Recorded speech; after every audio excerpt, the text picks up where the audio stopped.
안녕하십니까. 사회복지사 1급을 담당하는 고병갑입니다. 이번 시간에는 정책론의 재원과 전달 체계를 보겠습니다. 앞선 시간에 우리는 사회복지 정책의 분석 틀 해서 길버트와 테렐 또는 길버트와 스펙트에 의한 정책 분석의 틀을 봤습니다. 보통 우리가 정책 분석의 틀을 크게 나눠보면 과정 분석, 그리고 산출 분석, 그리고 이행 분석으로 이렇게 나누고 있지 않습니까?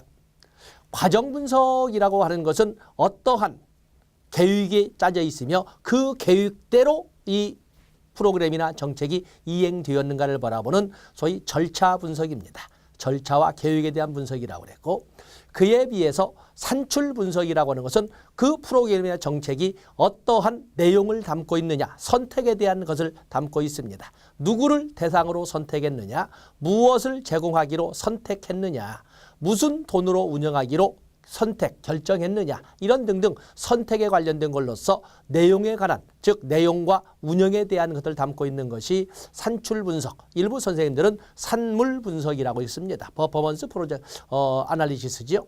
세 번째는 이행 분석이라고 했습니다. 이행 분석, 어떠한 성과를 가져왔느냐라고 하는 성과, 즉 평가에 대한 얼마만큼의 효과성을 가져왔으며 어느 정도의 효율성을 가져왔으며 얼마나 공평성을 유지했으며 얼마나 만족도를 확보했으며 이런 것을 따지는 성과에 대한 평가를 이행 분석이라고 합니다.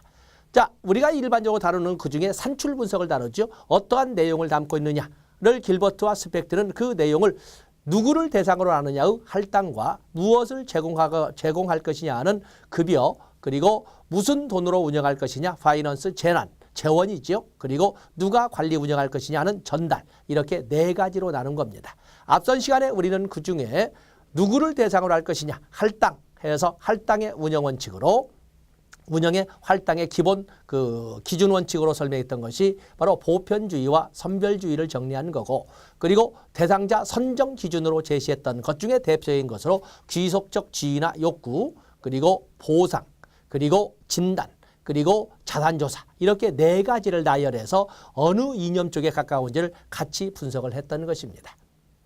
이번에는 우리가 사회복지 정책의 분석 틀 중에 할당도 끝났고, 그리고 급여도 끝났습니다. 이제는 무슨 돈으로 운영할 것이냐, 누가 관리 운영해야 할 것이냐를 따져보겠습니다. 자, 먼저 우리가 재원, 무슨 돈으로 운영할 것이냐.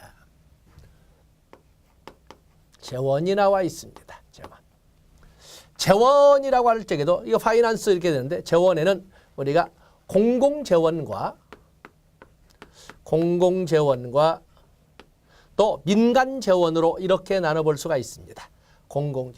공공재원과 민간재원을 나누는데, 공공재원에는 바로 조세와 일반 예산이라고 그러죠. 조세와 사회보장성 조세, 그리고 조세 비용 또는 조세 지출이라고 그러죠. 조세 지출이라고 하는데, 이렇게 공공재원으로는 이렇게 세 가지로 나누어서 설명을 하고 있습니다. 그런가 하면 민간재원으로서는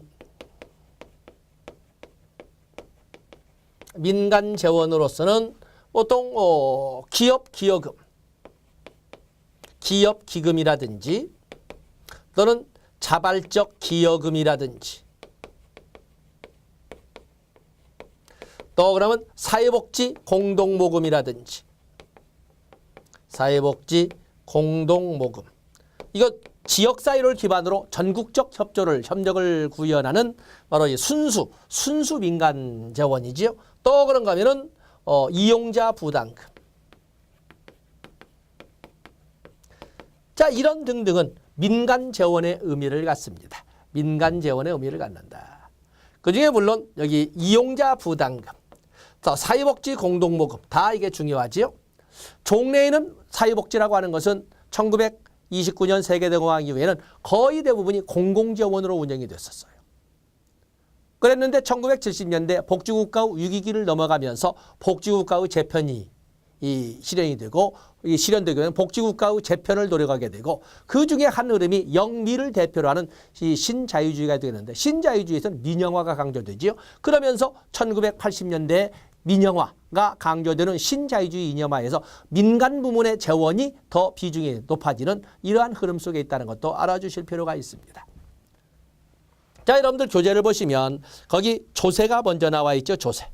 조세의 가장 큰 특징은 조세의 가장 큰 특징이라고 하는 것은 거기 소득 재분배 효과가 높다. 또 사회적 적절성이 높다.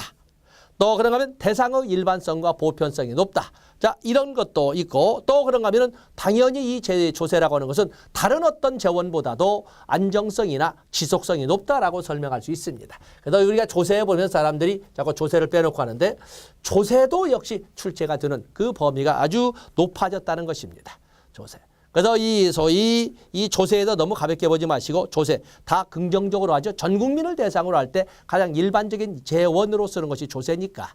또 여러분 알다시피 사회보험의 재원은 어떻게 쓰도록 되어 있습니까? 사회보험은 노사정 3자 부담으로 하되 주된 재원은 노사가 균등분담하는 것을 원칙으로 하는 사회보장성 조세인 사회보험료를 한다. 그러나 분명히 국가지원금도 있다는 것은 분명히 모든 법에 규정을 하고 있지 않습니까? 그때 나오는 것이 바로 조세가 되겠지요. 또 그러면 공공부조 역시 어떻습니까? 조세로 운영을 하지 않습니까? 조세로 운영할 때 조세에는 당연히 국세 부문이 있고 지방세 부문이 있는데 국민기초생활 보장에 필요한 재원은 바로 조세를 가지고 운영하되 그중에 국세 부문이 40에서 국가가 40에서 90%를 부담하고 나머지의 30에서 70%는 시도가 그 나머지를 시군구가 부담하도록 이렇게 법령화되어 있거든요. 그런 것처럼 이렇게 공공재원이라고 하는 것은 어느 하나만 가지고 운영되는 것은 거의 없습니다. 그래서 이 세 가지. 그래서 이 조세의 특징, 소득 재분배 효과나 평등 구현 효과가 높다, 사회적 적절성이 높다, 대상의 보편성이 높다, 또 그런가 하면 그 네 번째 있는 것처럼 안정성이나 지속성이 그 어떤 경우보다 높다라고 설명을 합니다. 그다음에 중요한 것이 바로 사회보장성 조세.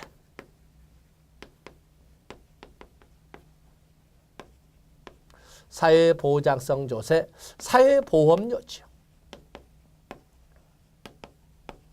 사회보험료. 사실은 민간재원에 속해야 되는데 이것을 바로 이 공공재원에 말하자면 집어넣는 것은 사회보험이라고 하는 것은 국가가 법이라고 하는 강제력을 발동해서 전 국민을 독점 또 획일적으로 운영하는 것을 사회보험이라고 하거든요. 그 때문에 보험료도 마치 세금을 걷는 것처럼 강제해버리고 만약에 걷지 않으면 그야말로 차압도 하고 이렇게 하지 않습니까? 그런 것처럼 그래서 이런 사회보장의 성격을 가지고 있는 조세다. 이렇게 해서 사회보장성 조세라고 설명하고 있습니다. 사회보장성 조세 거기 먼저 박스에 있는 거 보면은 여기는 당연히 세금이라고 하기보다는 세금의 성격, 세금과 유사한 성격. 세금이 뭐야? 국가가 법으로 강제 징수하는 것을 징수하는 것을 말하자. 세금과 유사한 성격 이렇게 세금이라고 하지 못하는 세금과 유사한 성격. 또 사회보장성 조세는 거기 장점으로 권리성을 가지고 있다. 이렇게 권리성, 역진성 이런 말을 두 개를 쓰고 있는데 권리성을 가지고 있다. 거기에 좀 조심할 말들이 있지요. 거기에 오면은 조세 저항이 낮은 조세 저항.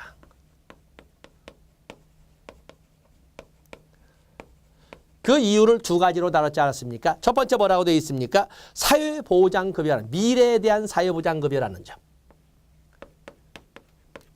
미래에 대한 사회보장이라는 점.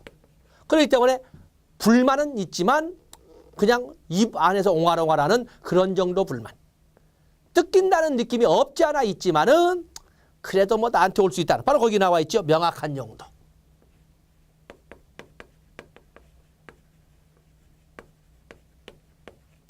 자, 이런 등에 의해서 이런 낮은 조세 저항을 특징으로 하고 또 하나는 거기에 보시면 정치적으로 유리하다. 유리한 정치성. 거기 보면 정치성. 정치적으로 유리하다. 요건 뭔 말일까? 갑자기 권리성에도 웬 정치가 나와? 정치하는 사람이 좋다는 것일까? 그게 아니고 정치의 개념은 좁은 의미로 설명할 때는 정치의 개념은 국가, 권력 행사에 관련된 모든 관련성을 정치라고 하는 것은 좁은 의미입니다. 소위 국정 운영에 관련된 행사를 힘의 행사는 다 정치라고 한다는 좁은 의미. 그에 비해서 인간 사회에는 어디에나 정치는 존재한다. 서로 다른 이해관계를 가지고 그 과정을 서로 다른 이해관계를 조정하는 것을 정치라고 한다 하는 문제 해결 영역의 설명으로 하는 것은 넓은 의미인데 바로 그거. 이 정치적으로 유리하다. 화살표 이제 아래로. 이것은 뭐냐? 합의 도출이 유리하다. 합의 도출이 용이하다. 합의를 이끌어내기가 용이하다라는 말을 정치적으로 유리하다고 합니다. 많은 사람들이 이거 정치하는 사람들에게 좋겠네. 그게 아니고 합의를 도출하기가 쉽다라고 이렇게 정치를 개념을 하셔야 됩니다. 다음에 중요한 것이 바로 역진성이죠. 역진성.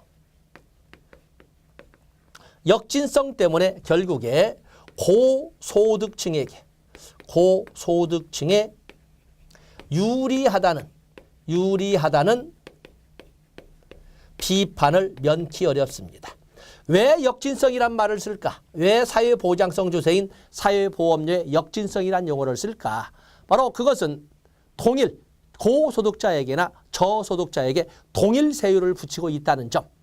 사실은 진정평등을 가지고 이끌어간다면 저소득자에게는 낮은 세율을, 고소득자에게는 높은 세율을 붙여서 거의 벌어들이는 매출액은 아주 가파른 기울기를 갈지 모르나 그러나 징세 과정을 통해서 그 기울기를 완만하게 소위 양극화를 최대한 완만하게 만들어줄 수 있는데 동일 세율을 붙인다는 것은 상대적으로 누구를 배려했다?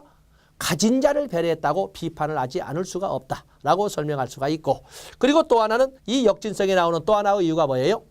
소득 상한선, 징세 대상의 소득 상한선이 있다는 거예요. 그렇기 때문에 고소득자에게는 소득 전체에 대해서 세금을 부과하거나 소득 전체에 대해서 사회보장성 조세인 사회보험료를 걷는 것이 아니고 일정 선까지만 세금이나 사회보장성 조세를 부과하고 그 이상의 버는 돈은 그냥 그 자체가 매출액이면서 네트로 순수익으로 이렇게 적용될 수 있도록 이렇게 하고 있거든요. 그런다는 점에서 사회보장성 조세인 사회보험료는 어떻게 이유를 달아도 거의 고소득자를 위한 배려라는 비판을 면키는 어렵다. 이렇게 설명을 하고 있는 것입니다. 그래서 여기 권리성도 좋고 세금과 성격도 좋고 다 역진성에 대해서 여러분들이 한번 봐주셔야 됩니다. 마침 그 밑에 사회보장성 조세 나와 있지요. 사회보험 재원의 기본 원칙은 노사정 3자 부담이지만 주로 보험료로 충당을 한다. 3자 부담은 독일의 1980년대 사회보험에서 처음 등장했다. 1980년대 사회보험, 애매하게 썼지만 직설적으로 쓴다면 1980년대 비스마르크 사회보험에서 처음 등장했다라는 말을 하고 있습니다. 그러면서 최근에는 신자유주의 사상의 걸로서 공공부문의 공공재원은 좀 줄어들면서 민간부문의 재원이 이렇게 높아지는 그래서 노사정에서 정예 부분이 약해지면서 노사라고 하는 이자 부담으로 이렇게 바뀌어가는 이런 흐름도 세계의 복지사에서 볼 수가 있다. 자, 이것도 보시고. 다음에 이거 나왔으면 사회보험은 목적세와 본인 부담금으로 보충되는 경우도 있는데 건강보험은 자기 부담금으로 재정을 보충한다. 요 말은 뭘까? 자, 여기를 바로 1번과 연결시켜서 여기에서 미리 정리를 하도록 하겠습니다. 사회보험 재원. 사회보험 재원은 노사정 3자 부담 원칙입니다. 다시 말해서 이것은 노사가 균분하는 노사는 사회보험료 그리고 정부가 지원하는 지원금. 그렇기 때문에 여기 보면 노사가 균등하는 사회보험료와 정부가 지원하는. 그렇기 때문에 사실은 사회보험의 재원의 원칙은 뭐라는 거예요? 사회보험의 재원은 공공재원. 노사가 균등한 사회보험료, 사회보장성 조세는 공공재원이고 공공재원으로 운영함이 원칙이에요. 공공재원으로 운영하는 것이 원칙이죠. 또 노사가 균등 분담하는 보험료, 사회보장성 조세, 공공재원.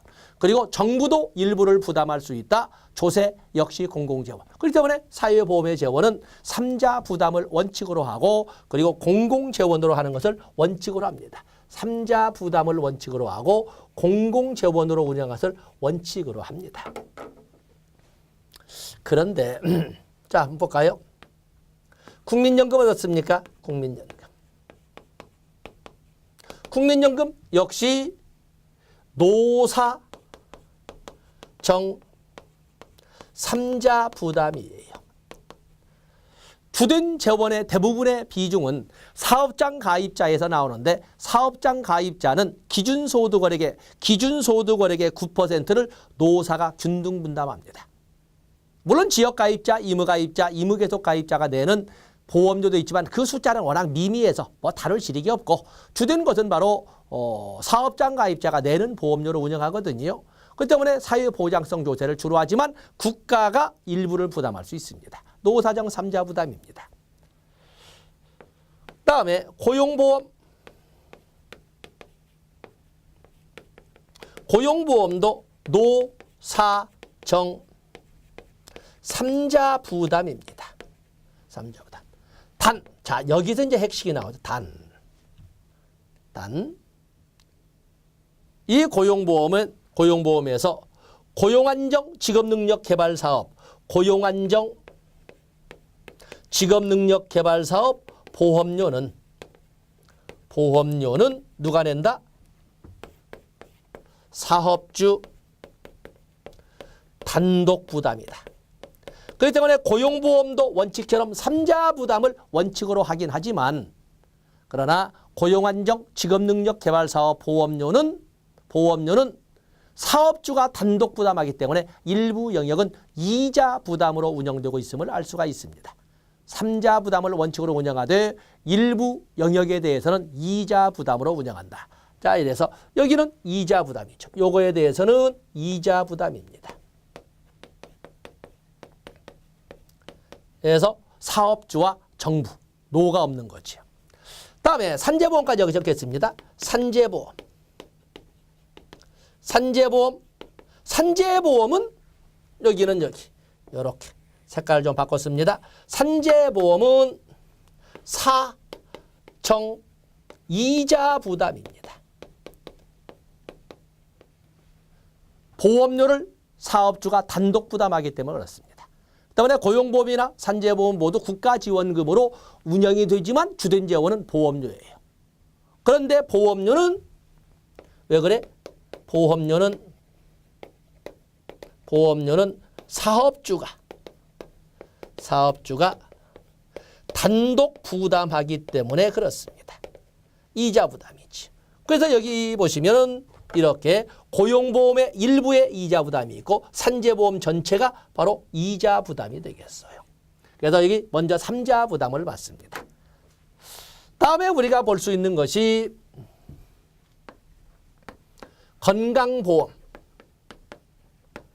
건강보험과 노인 장기 요양보험.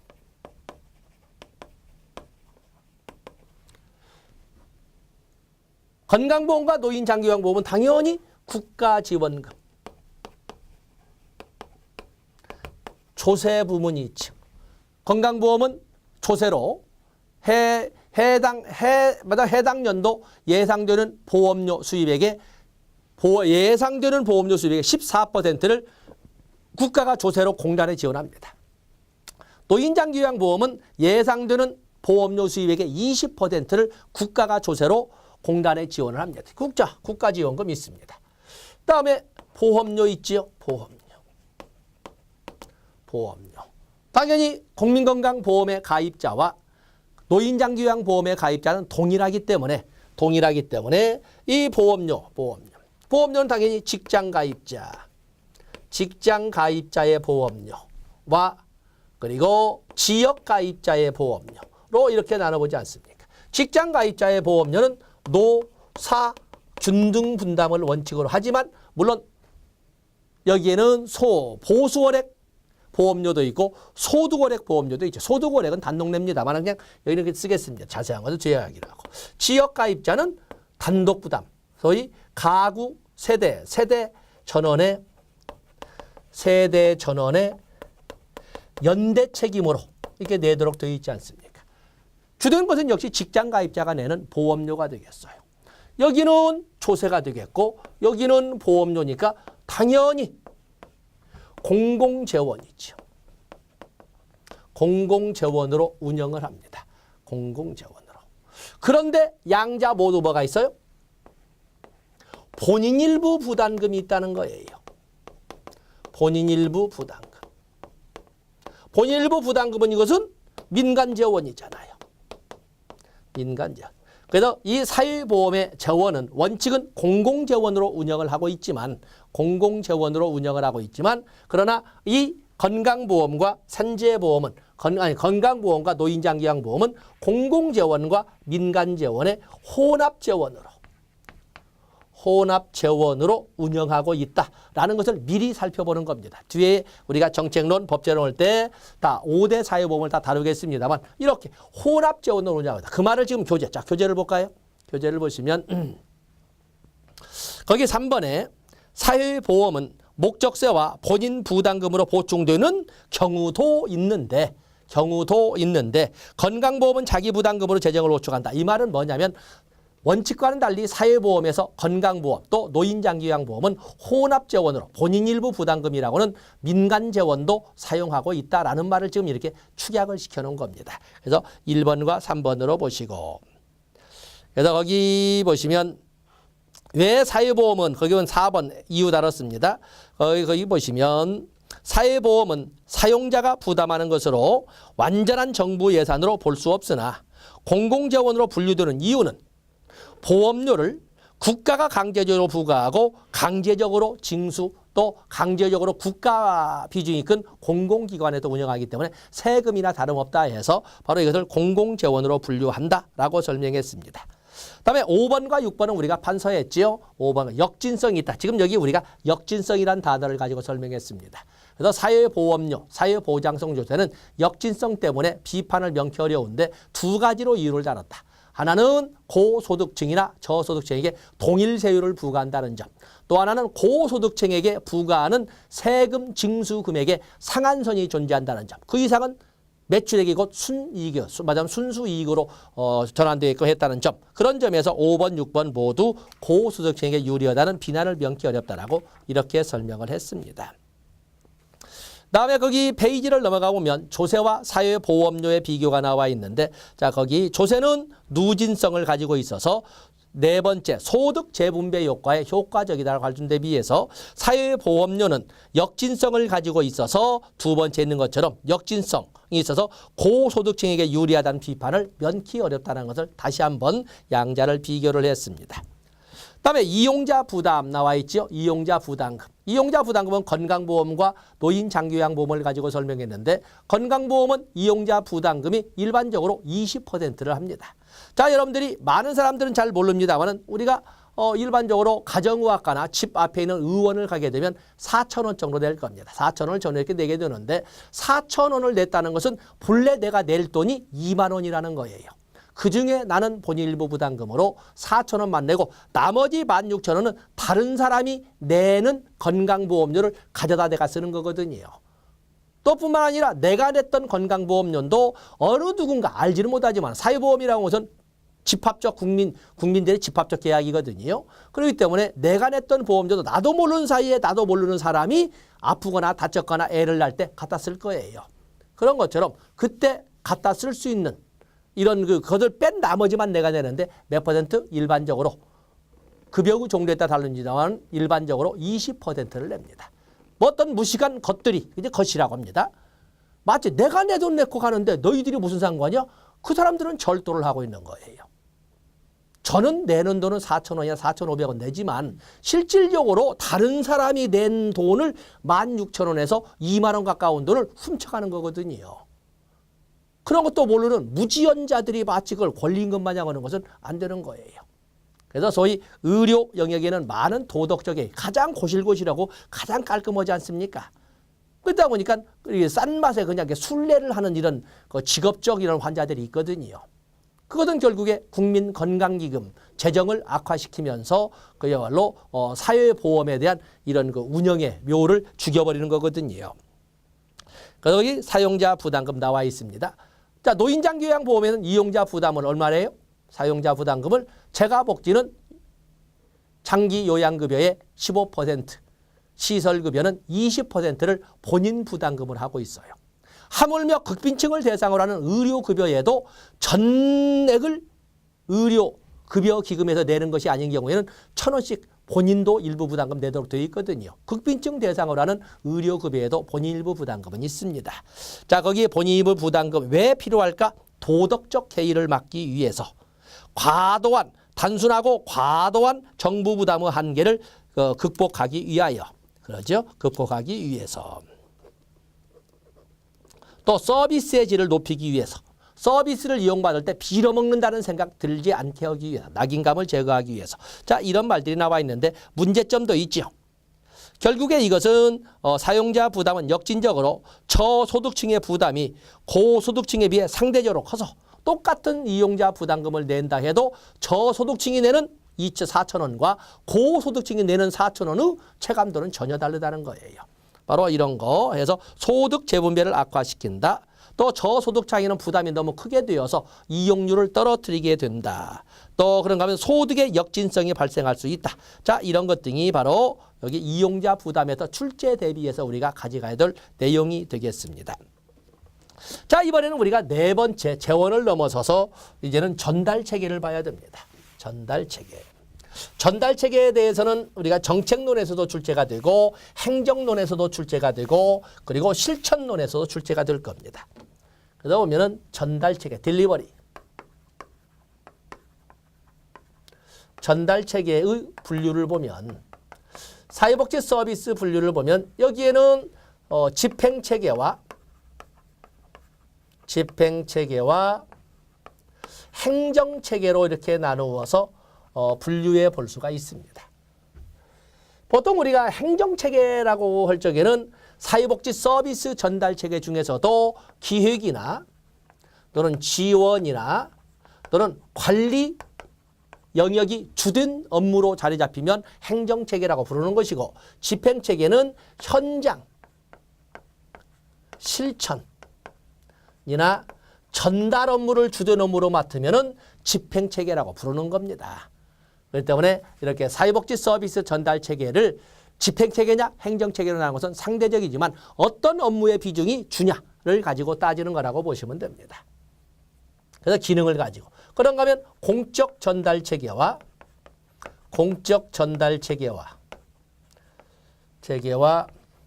민간 전달 체계, 사적 전달 체계로 이렇게 또 나눠볼 수 있지 않겠습니까? 공적 전달, 공전이 아니라 공적 전달 체계. 공적 전달 체계는 공공부문이 관리하는 걸로써 공공부문이 관리하기 때문에 모든 준비 단계부터 마무리 단계까지 설치 운영까지가 모두 법령화되어 있을 거예요. 그렇기 때문에 상대적으로 안정성이나 또 지속성이나 또 그런가 하면은 그 이용 대상자의 범위로 볼 때 공평성이나 또는 뭐 접근성이나 또 그러면 예측 가능성이나 고객들의 예측 가능성이나 이런 것 등이 아주 높게 나타날 수 있다라고 이렇게 설명할 수 있습니다.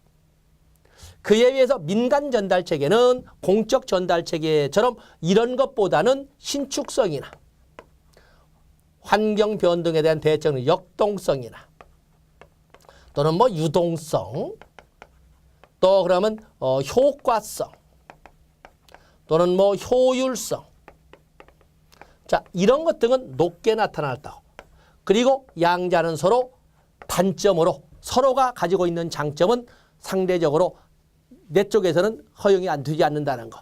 그래서 민간 전달 체계는 공적 전달 체계에 비해서 상대적으로 안정성이나 지속성이나 공평성이나 접근성은 다소 떨어질 수밖에 없다라고 이렇게 비교할 수가 있습니다. 공적 전달 체계로 대표로서는 중앙정부가 있고 지방자치단체가 있고 일반적으로는 보통 혼합 체계로 이렇게 운영을 하지요. 중앙정부의 재정 지원과, 왜냐하면 우리나라 생각해 보세요. 우리나라의 복지사업은 지방 이양사업으로 2005년부터 지방으로 넘어가 있지 않습니까? 지방에서 하지만 재원이 부족으로 인해서 하물며 서울까지도 다 중앙정부에서 일부 지원을 받지 않습니까? 때문에 혼합 체계로 운영을 한다. 그에 비해서 민간 전달 체계는 순수 민간 부문의 체계도 있지만은 보통 혼합 체계로 이렇게 운영을 합니다. 그래서 보통 우리가 작업장법 등에서 보는 것처럼 국가 법령에 의해서 시설의 인력과 시설을 갖추게 되면 민간이 위탁 경영할 수 있거든요. 사회복지 시설, 하물며 국가나 지방자치단체가 설치 운영하는 시설도 민간에게 위탁 경영할 수 있게 하는데 바로 5년 단위로 하지 않습니까? 바로 그럴 적에 바로 정부의 공공부문의 재정 지원과 그리고 민간 부문의 바로 시설 관리 이를 통해서 이루어지는 혼합 부분으로 이렇게 이루어지고 있습니다. 그래서 그런 내용들이 바로 다음 페이지에 319페이지에 쭉 나와 있지요. 그래서 사회복지 정책 전달체계 유형에서 거기 오면 4번, 5번을 가지고 우리가 판서를 한 것이 되겠습니다. 자, 그러면 공공부문에는 중앙정부가 맡을 때 어떤 때 중앙정부가 맡는 것이 좋을까? 어떤 경우에 중앙정부가 맡는 것이 좋을까? 이렇게 될 적에 2번에 보면 모든 국민을 대상으로 할 때, 모든 국민을 대상으로 할 때, 또 그런가 하면은 그 다양성이 클 때, 또 4번에 보면 평등이나 소득 재분배나 사회적 적절성의 가치가 사회적 적절성의 가치를 추구할 때는 지방정부보다는 민간 부분은 말할 것도 없고 지방정부보다는 중앙정부가 효과가 클 것이고 규모의 경제가 존재할 적에도 역시 중앙정부가 전달체계를 맡는 것이 훨씬 유리할 것이다라고 볼 수 있습니다. 그에 비해서 어떠한 경우에 지방정부가 맡는 것이 유리할까 하는 문제가 등장하는데 페이지 넘어가 보시면 거기에 보시면 지역 주민들의 욕구에 가장 근사치에서 접근할 수 있는 것은 역시 지방자치단체가 맡는 것이 좋지 않겠습니까? 바로 그거죠. 지역 주민들의 필요에 대해 적절히 대응할 수 있다. 수급자의 입장이 반영되기 쉽다. 또 지방정부 간 경쟁을 통해서 서비스의 품질 향상이 이루어질 수 있다. 이런 말들을 쭉 정리를 했습니다. 지금 다루고자 하는 것은 여기 보면 중앙정부와 지방정부의 혼합 체계를 가지고 설명해 볼 수가 있습니다.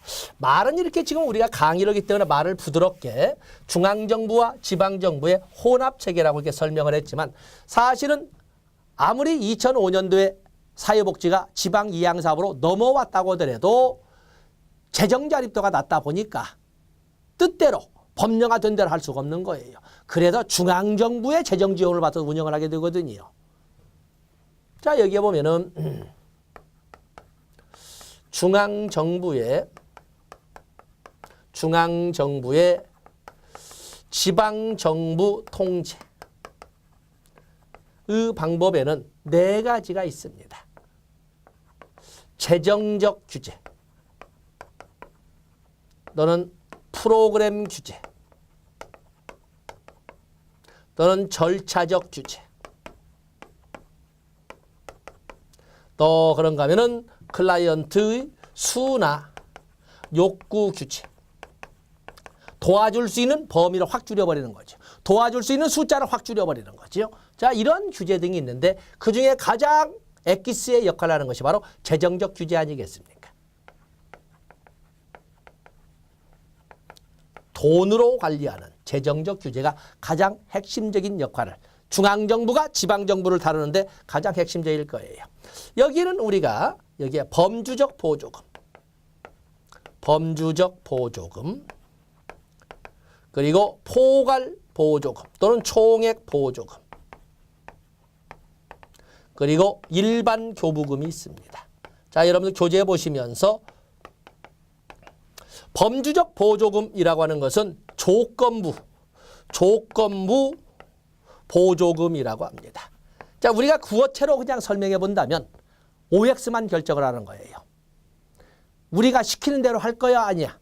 시키는 대로 한다면 돈 내려보내고 싫다면 그냥 없던 걸로 하고 사업의 아주 세부 단위까지의 분류 그리고 세부 단위까지 분류된 사업의 예산 배정까지를 중앙정부에서 완벽하게 만들어 놓고 내려보내는, 시키는 대로만 해. 시키는 대로 만자까지 넣어서 시키는 대로만 할 거야? 아니야만 정하라는 거예요. 사실은 이 범주적 보조금, 카테고리컬 개런티에는 지방정부의 자립성은, 자율성은 존재하지 않습니다. 그래서 조건부 보조금이라고 합니다. 이해는 하시겠지요? 그에 비해서 포괄 보조금은 기능별 보조금이라고 합니다. 기능별 보조금. 여기는 큰 기능별로 사업을 세부 단위까지는 가지 않지만 큰 기능별로 큰 덩어리로 몇 개 나누어서 예산을 배정하고 거기까지는 중앙정부가 합니다. 세부 단위의 사업 세목화와 그 세부 단위의 사업의 예산 배정은 지방정부가 하도록 합니다. 어느 정도의 지방정부에게 어느 정도의 자율성을 인정하는 이런 흐름으로 볼 수 있는 것이 바로 여기 나오는 포괄적 보조금 또는 총액 보조금이라고 합니다. 그에 비해서 일반 교부금은 지방정부 자율로 또 돈만 내려보내고 어떤 사업에 쓰든지 어떤 사업으로 쓰든지 그 사업을 어떻게 세분화된 사업 프로그램으로 나누든지 그리고 각 프로그램당 예산을 얼마씩 배정을 하든지 처음부터 끝까지 돈만 내려보내지 실질적으로 처음부터 끝까지 지방정부 스스로가 각자 가지고 예산 배정해서 사업을 진행하도록 하는 것은 일반 교부금이 되겠어요. 그러다 보니까 이걸 차례대로 본다면 위로 가면 갈수록 지방정부의 자율성은 없는 것이고 아래로 내려오면 내려올수록 지방정부의 자율성은 높다라고 설명할 수 있는 거예요. 바로 그걸 여러분 교재에다 지금 정리하고 있습니다. 그래서 이 교재를 보시면 범주적 보조금에서 조건적 제재 재원 지원이다. 중앙정부가 세부 항목을 지정하여 지원하는 방법으로 자율성이 없다. 뭐냐면 사업까지 세분화하고 세분화된 사업마다의 예산 배정마저도 중앙정부에서 짜가지고 내려보내는 것이 조건부 재정지원, 조건부 보조금이라고는 바로 범주적 보조금이 되겠어요. 그에 비해서 포괄 보조금 또는 블록 그랜트 있지요. 그래서 총액 보조금, 기능별 보조금. 중앙정부가 돈을 내려보낼 때 큰 덩어리로 기능별로 나누어서 돈을 짜서 보내고 세부적인 것은 세부적인 내용에 대한 사업 분류라든지 예산 배정은 지방정부가 알아서 하도록 이렇게 하는 그 내용 두 번째에 나와 있습니다. 그래서 중앙정부가 재원 용도를 포괄적으로 지정하고 지방정부별로 각각 부여된 한도 내에서 자체 실정에 맞는 사업을 자율적으로 기획하고 운영하도록 하는 것은 바로 포괄 보조금, 총액 보조금입니다. 그래서 일반 교부금은 지방정부로 완전 이관해서 중앙정부는 돈만 지원하고 나머지 사업에 돈을 쓰고 안 쓰고 어떻게 쓰고 언제 쓰고 이것은 지방정부가 알아서 하도록 것은 일반 교부금이 되겠습니다. 바로 그에 대한 내용을 오른쪽에 축약을 해놨습니다. 다음에 다섯 번째 민간 전달체계, 그 사생활이라는 단어는 지워버리시고 사적 전달체계가 맡으면 어떤 장점이 있을까 거기다 출제 비중하시고 중요 표시하시면 됩니다. 이렇게 적어놨지요.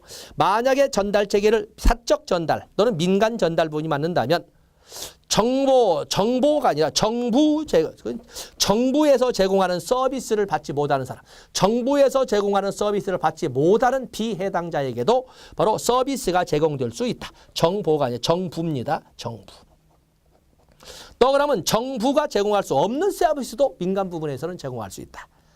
또 공공 서비스에 대한 선택의 기회를 제공할 수 있다. 사회복지 서비스의 선도적 개발을 유도할 수 있다. 그 보고 빼버립시다. 빼버리고 사회복지 서비스의 선도적 개발을 할 수도 있습니다. 왜냐하면 환경 변화에 역동적이고 신축적이기 때문에 그렇습니다. 민간의 사회복지 참여 욕구를 수렴할 수 있고 정부에 대한 압력단체의 역할도 수행할 수 있고 정부의 복지, 재원의 절약도 가져올 수도 있다라는 것을 우리가 민간 부문의 장점으로 설명할 수가 있습니다. 약간 오자가 있었습니다만은 거기 오자에 있는 거 사적 전달책 거기에다가 여러분들이 출제 비중을 놓아두고 중요 표시하시면 되겠습니다. 자, 이렇게 해서 앞선 시간의 내용과 더불어서 이번 시간까지 사회보장정책 또는 사회복지정책의 분석틀, 할당, 다음에 급여, 다음에 재원, 그리고 전달체계 모두를 맡았는데 여기는 뭐 문제가 무조건 나오는 아주 중요한 영역 아니겠습니까? 2시간 영역에서는 빠질 수가 없는 영역이라고 보고 중요 표시해 놓으셔야 됩니다. 자, 이 시간 여기까지 하고 다음 시간에 사회보장론으로 넘어가도록 하겠습니다. 고맙습니다.